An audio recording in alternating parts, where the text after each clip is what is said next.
Je peux vous assurer que nous nous sommes assurés de la neutralité politique des membres que nous avons voulu mettre dans le Sénat. Même si quelqu'un parmi eux n'était pas neutre politiquement, dès lors qu'il rentre au Sénat, il devient neutre politiquement. Il doit être au-dessus de la mêlée pour pouvoir savoir distinguer le bon grain de l'ivraie. Parce que si c'est un politique, s'il a une vie partisane marquée, cela va influencer les décisions qu'il sera amené à prendre.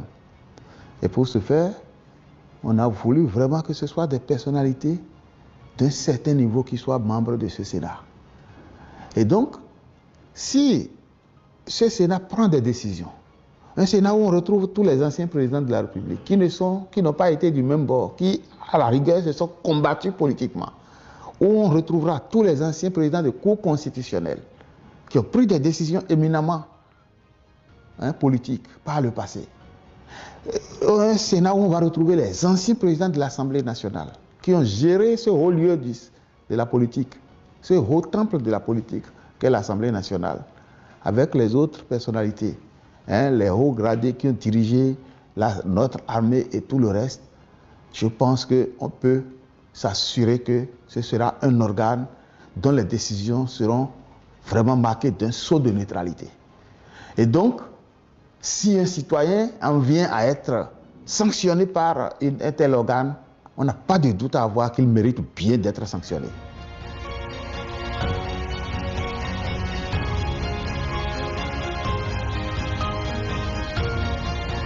Non, mais rien n'a changé. Parce que les gens interprètent les choses comme ils l'entendent. Sinon, on n'a jamais interdit les débats politiques. On n'a jamais interdit dans cette révision la confrontation des idées. La seule chose que nous avons interdit, c'est la compétition électorale permanente. Il ne faut pas que le Bénin soit perpétuellement en campagne électorale. Parce que qu'est-ce qui se passe? Généralement, après l'élection d'un président de la République, les perdants recommencent en même temps par préparer l'élection à venir. Et ça ne donne pas une bonne atmosphère dans ce pays. Ça ne donne pas une bonne atmosphère, ça ne laisse pas la tranquillité d'esprit nécessaire pour rassurer les investisseurs, rassurer les opérateurs économiques, rassurer tout le monde que nous avons changé de cap et que nous devons bâtir le pays. Et ceci perturbe l'action de l'exécutif qui est chargé de mettre en œuvre sa politique pour aller vers le plus de développement dans ce pays. Et donc, nous avons estimé que après l'élection, les élections générales et l'élection du président de la République, il faut que les débats se poursuivent, mais de manière constructive. Il ne faut plus que l'on soit dans des compétitions électorales. Il ne faut plus faire des campagnes précoces. En réalité, c'est ça. Ça existait déjà, ces dispositions. Mais ça n'avait pas de nom. C'est quand on a donné un mot, le nom trêve, nous avons sorti ce nom. Tout le monde a trouvé que c'était une manière de bâillonner tout le monde. C'est pas vrai. C'est pas pour bâillonner la classe politique. C'est pour faire respecter la prescription qui avait toujours existé dans le code électoral, qu'il est interdit de faire des campagnes électorales précoces. Il n'est pas interdit à un parti d'aller sur les antennes d'une télévision et de critiquer l'action du gouvernement et d'apporter, mais il faut critiquer, mais il faut apporter des solutions. Il faut proposer des alternatives. C'est ça, c'est comme ça que le pays va avancer. Il ne faut pas simplement aller injurier, critiquer pour critiquer et dire, moi, dans 5 ans, dans 7 ans, si vous votez pour moi, je vais changer les choses. Il faut proposer des solutions. Donc, campagne électorale précoce, c'est contre ça que nous sommes en train de travailler en instaurant la trêve qui va durer jusqu'à 1 an avant les élections, 1 an avant la fin du mandat. Ça permet à tout le monde maintenant de recommencer par tenir les mêmes propos. Mais vous savez quoi?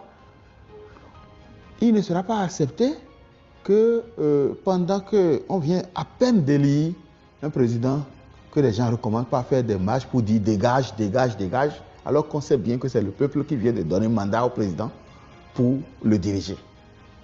C'est ce genre de comportement que nous voulons refuser. Pour revenir à la question des sanctions, c'est pour discipliner la vie politique béninoise et donner plus d'éthique et de morale à ça. Parce que vous voyez, il y a des gens, des hommes politiques, qui, parce qu'ils sont des hommes politiques, estiment qu'ils peuvent se permettre tout, et tout y compris tout ce qu'il peut faire même contre son pays, le Bénin. On ne peut pas imaginer que des gens tiennent des propos qui déstabilisent l'image du pays à l'international et sans que ce ne soit puni.